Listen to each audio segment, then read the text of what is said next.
Hello everyone and welcome to Charleston Antique Mall. Thank you for joining us today for our vintage toy class as part of our free 2004 class series. All dealers, we're going to ask you to please turn off your walkies. All customers, we're going to ask you to silence your phone so no interruptions.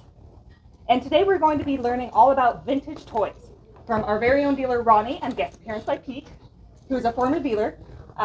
We want you to come check out all of our classes. If you guys can't make it or if you've missed past content, it's all up on our YouTube channel.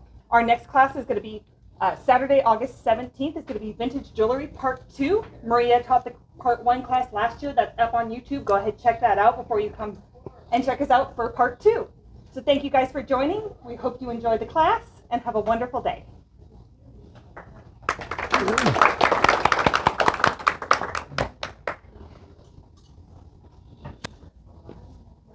Welcome everybody. Glad you guys all could make it.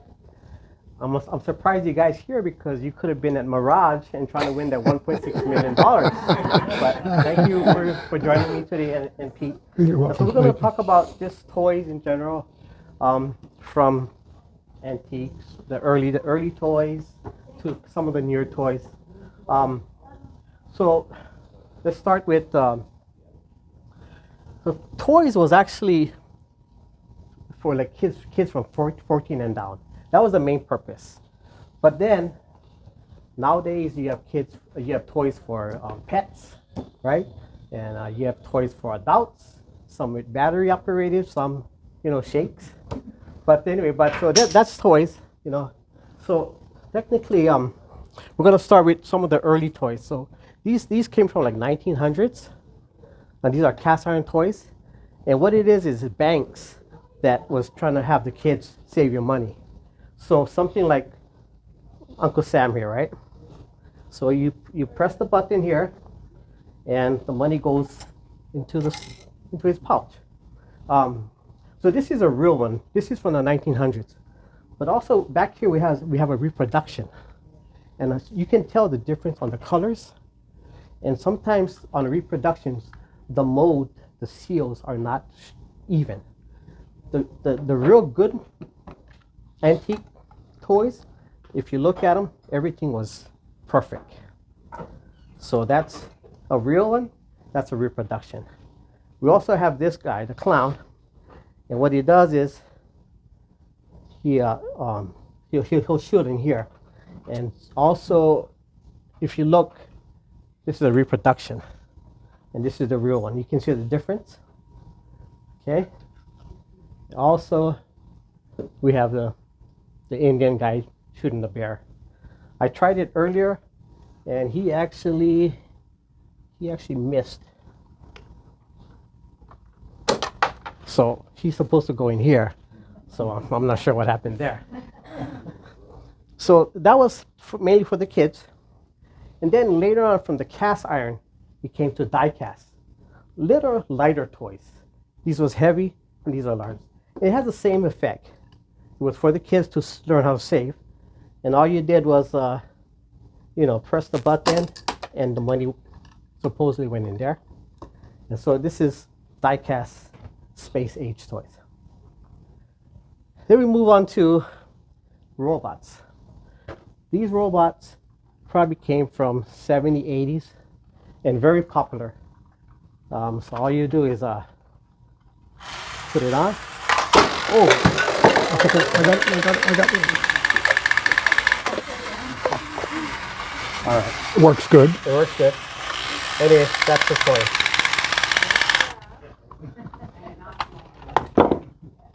And that's the fun of playing with toys. Yes, and That's right. this other one, they call it a video, and you can see Wow. like a video. Unbelievable. What's that from? These are from like the 70s. Yeah. So you want to show some of your... Sure. Good evening, good afternoon. I'm Peter Gariano. More of a customer of one of the best malls in town, let me tell you that right now. I come here once a week, twice a week, so thank you all for having me. Ronnie asked me to come by and talk to you a little bit about vintage 70s and 80s, some 60s stuff. I'm going to start here with the Soakies. The Soakies would come with bubble bath for the children back in the sometimes 70s, 60s. I think these ones are 50s or 60s. Colgate, Cheer, and Palmolive dishwasher would give you these as an incentive to buy them. You would mail in the certificate and you would be able to get your Soakie for free. A lot of them are empty. You can put sand in these so that they have the weight. You go to one of the discount stores and you get a box of sand and you put them in there. It'll keep them nice and it's good for your display. You come over to some of the 70s and 80s lunch boxes. Very, very hard to believe that, for you kids, very hard to believe that we were able to put milk in here and it would last all day and it would keep it cool. So we use these now. These are highly expensive. This KISS lunchbox is very, very sought after. If you have inside, you have the thermos and you have the paperwork, they're highly collectible. But when we were kids, they were $4. Okay, so yeah, now anybody out there want to guess what one of these would cost at this amount right here? 75. 300. 400. This one, you're looking at about $700. Yeah, you're looking at about $700. Then you get to the monsters here. These are from the 60s more. So these are made of glass inside. Okay, so you open it up here, and if you can see inside, a lot of them will be glass. If this drops and breaks, you're looking at a $200 thermos today that broke. So some other fun stuff that we have here. If you want to jump in, Ronnie, anytime you can. Okay. We have Grand Central. I don't know how many of you are from out here, but they used to have a store called Grand Central. Used to have these G.I. Joe skates. Again, 1970s, 80s, where are you going to find some G.I. Joe skates? But the history of this is beautiful. I mean, these are actually little kids' skates that you would skate with. One of the greatest rare things that we have here is the Rambo bazooka. Okay, again, 80s. The amazing part of this is that it still works. I mean, where can you find toys that still work from the 80s? All right, so I'm okay, Steve, I promise you. I'm okay. So, you know, you look at it this way, every age, doesn't matter how old you are. I'm 55. Doesn't matter how old you are, toys are great to have. I mean, when you sit here, when you come home from a hard day's work, you come from the antique mall, all this beautiful stuff that you see, it is a de-stressor. I mean, you can, you know, I mean, who didn't watch Emergency 51 when they were growing up? Okay, shaking some heads there. Still watching it. You still watch, yeah, exactly, still watching it.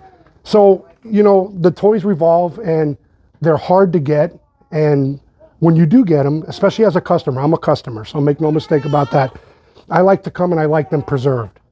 And when you preserve these things, it's amazing how 50, 60 years old, some 70 years old here, that you can still get it and they still work and they still look great. It's just a fun thing to do. So, you have anything else? Yeah, let me go. So when I was a kid, we wasn't, you know, we wasn't rich, we wasn't poor, we wasn't even middle class. We was kind of just below that. So a lot of my toys was from the dime store, you know. And so one of my favorite was the paper kite. So you know, you went to the store and you got a kite for 10 cents. And what would you do is you make a cross, and this would be a kite. And so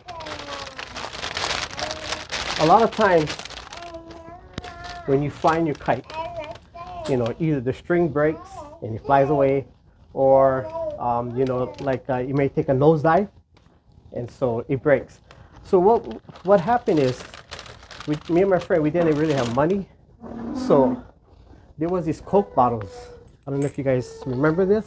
You could return them to the store for 5 cents. And so there was this mom and pop store. And so behind the store, he had crates of these Coca-Cola bottles. So what we used to do, we used to go back in the store. All we did was grab 2 each. We went to inside the store and we got a kite. You know, he gave us 10 cents. We said, we'll take a kite. So we was using his bottles for our benefit. And you know, we only took just enough what we need. So that's basically what we used to do. And anything else? Sure. And similar stories that I have is we would go to the, I've been in town for about 50 years.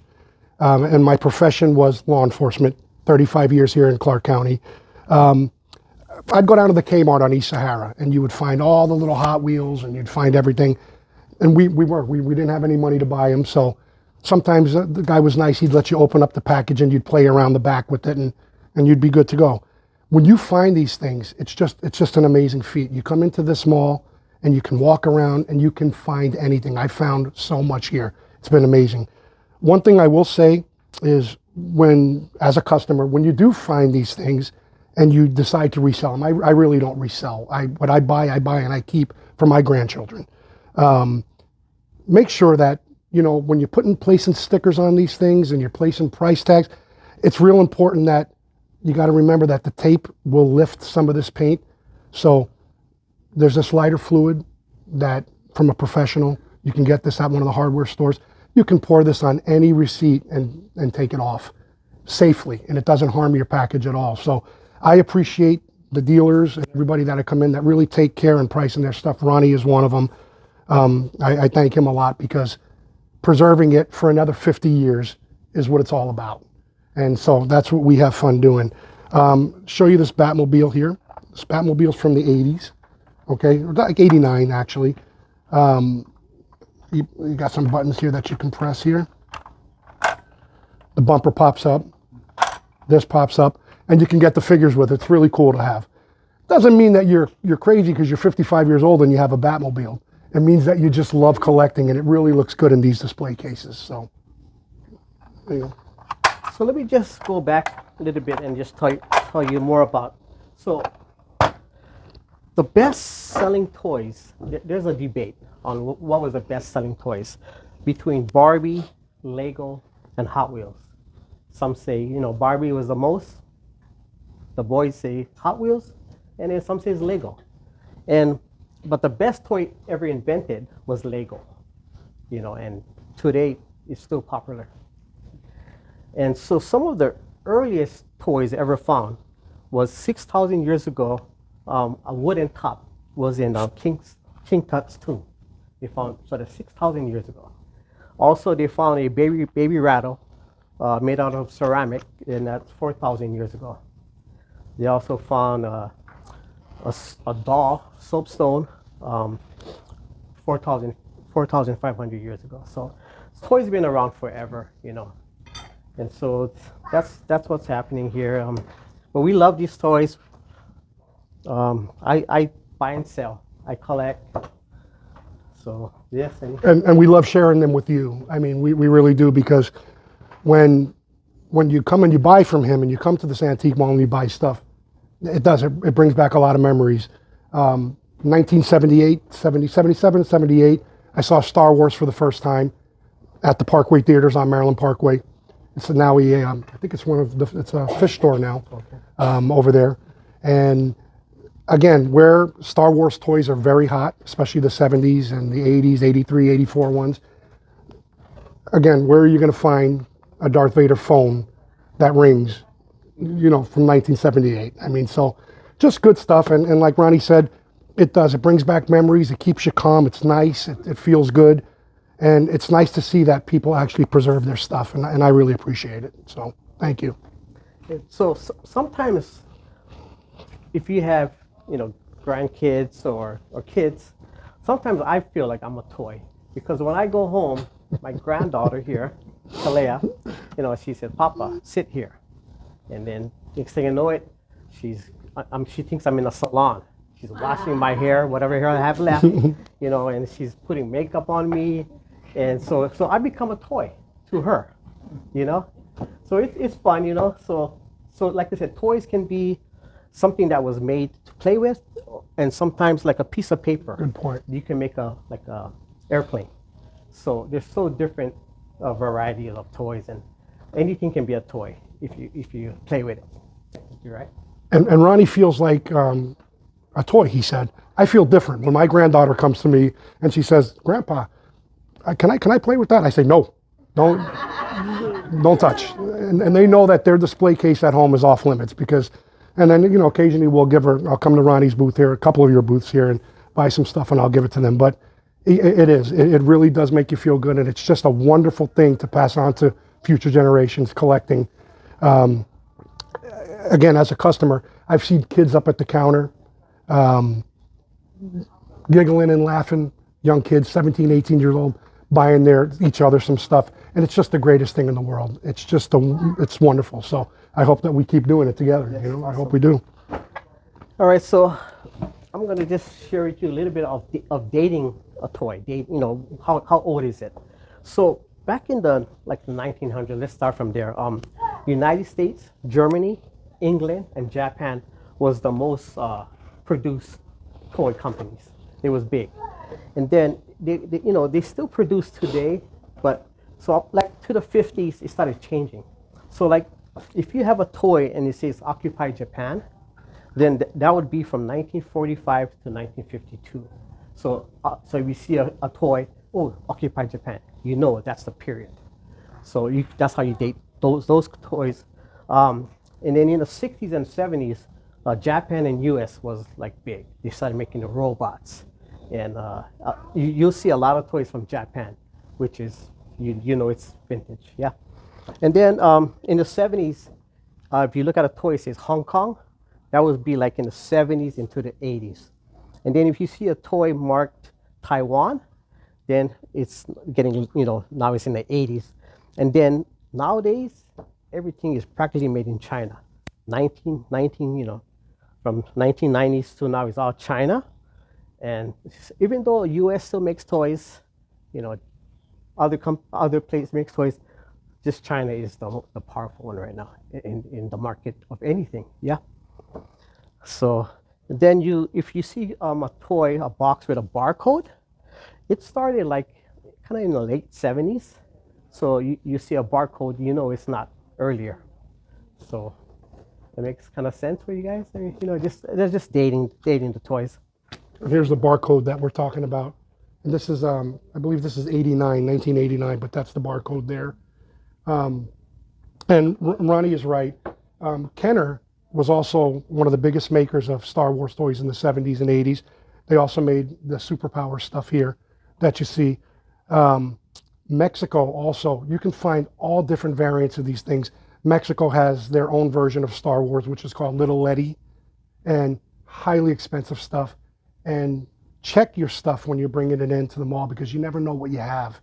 And it's just amazing. I mean, it could be something that looks like it's been chewed up and beat up, but it can still be worth a lot of money, especially if it's Little Letty from Mexico. So it's revolved from Kenner to Mexico to Canada. You can get the different variants of toys from there. I mean, you can get French. I picked up a magazine, a Superpowers magazine that was from France. So it's just so fun to chase and collect these things. All right, I'm just going to ask a couple of people, like, what is their favorite toy? So, Kalea, what is your favorite toy? Can you speak loud? And so she loves Barbie. Yes. So, sir, how about you? What was your favorite toy growing up? I had a model Cadillac Mm-hmm. that the lights lit up Oh, wow.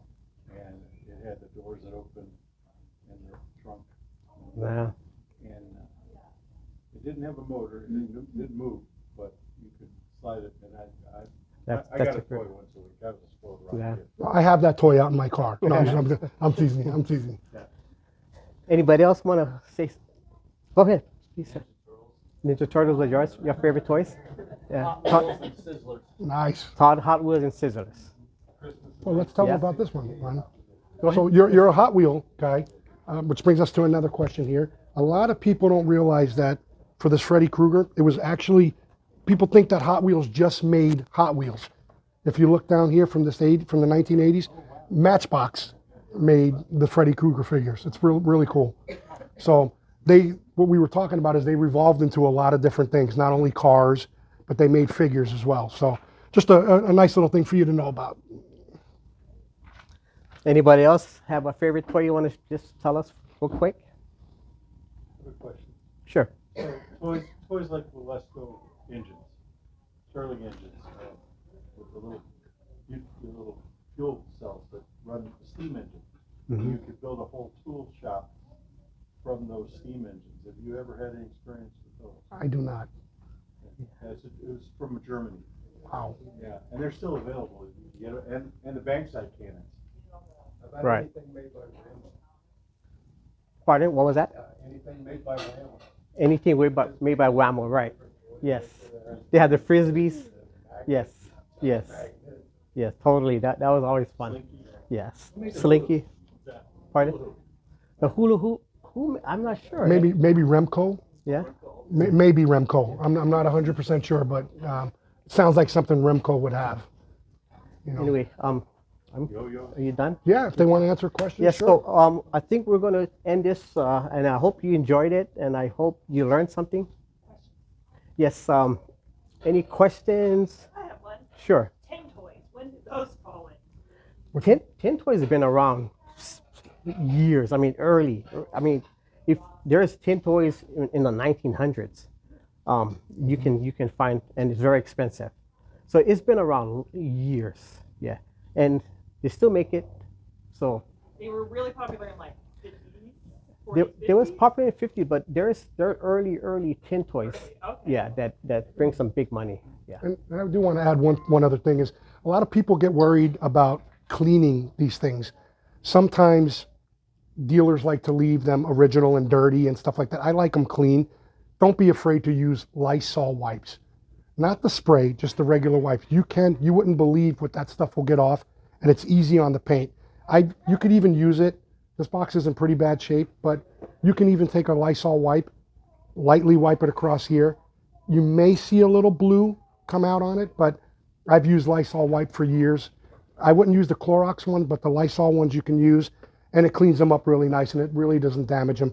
Test a little spot first, but it's so nice when they clean up as well. All right, Todd, you had a question? And Real quick, the robots, were those 50s and 60s, or are you saying pretty much 70s? Did they make them in the 50s? 50s, 60s, 70s. Okay. Yeah, yeah. But during the 50s are very expensive, but it came real popular in the 60s. You know. Yeah. So. Any more questions about any of this stuff? I'm curious about the reproduction cast iron toys. When were those made? Those can be made today. Yeah, those it could be made 20, 30 years ago. Screen printing. But Where would you you get those today? you can find them at some of the stores. You can find that on eBay, the thrift stores. So it's around. It's definitely around. But to find the original ones, you pay some big money. Like something like this one I think was like 3,000. So, and this one you probably can find at a thrift store for $15, $10. Yeah. And on repro stuff too, speaking of Ronnie's stuff there, it's really hard to reproduction this stuff, but it's out there. And especially with the little Star Wars 3-inch figures, 4-inch, now they're making them look just like it. So you really have to go with your magnifying glass and really check the numbers on it and stuff, because you're thinking you're getting a Luke Skywalker farm boy when you're getting a reproduction one that was just made last year. So you just have to be careful with that. Right, what's the most valuable toy up there? I mean, what would you guys say? Well, me and him are going to fight about that one because he has his and I have mine. So let's see. Let's see. Probably this one. What's the value of that? I think that one is about 6,000. What is that? He beat me. That's the Indian shooting the bear. Yeah, it's cast iron 1900s. Yeah, yeah. Just don't drop it. Yeah, tell me about it. Wow, it's beautiful. Yeah, 10 so pounds? yeah, Is that the one you put the coin in? you put the coin in here, and he'll shoot and land right in there. But that's probably what I have the best over here. Does the bear win? Depends how much money is in there. And then what about And here you can, it ranges. And I always put my own price. If somebody, it may be worth $400 to somebody else, maybe eBay may have it for $200. It all depends on what you want to pay and how much you love it. You're a turtle guy. So my thing is you would pay, if it was a figure you wanted, a Holy Grail, you'd pay what you wanted to pay for it. So the most expensive thing up, again, it depends on rarity with these 70s and 80s things, the Rambo gun. It's hard, not so expensive, but it's hard to find. Hard to find with all the working and all the paperwork and stuff like that. So you're looking at 200 here, and then you get a nice handy dandy case over there in the corner. You're looking at another 200 for it, so you can display it. The Kiss lunchbox, seriously, in the hundreds there. This Freddy Krueger game, pretty rare. You're looking at 200 there. So it varies. Again, but I've went to booths in here to where I'll pay you what you're asking for it. Just because eBay says something doesn't mean I'm going to do that. I will pay if I want it. I'll pay for it. And again, you know what I'm talking about. So, but to me, the Kiss lunchbox is the most expensive thing up here right now. Yeah. Well, thank you for coming. I hope you guys enjoyed it, and I had a great time. So, Great job. if anybody got questions, you can come up and Sure. we can answer them now. Thanks.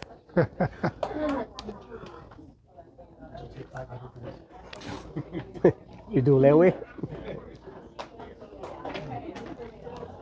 Good job, man. Man, I dropped that. You're thing. holding That's out on cute.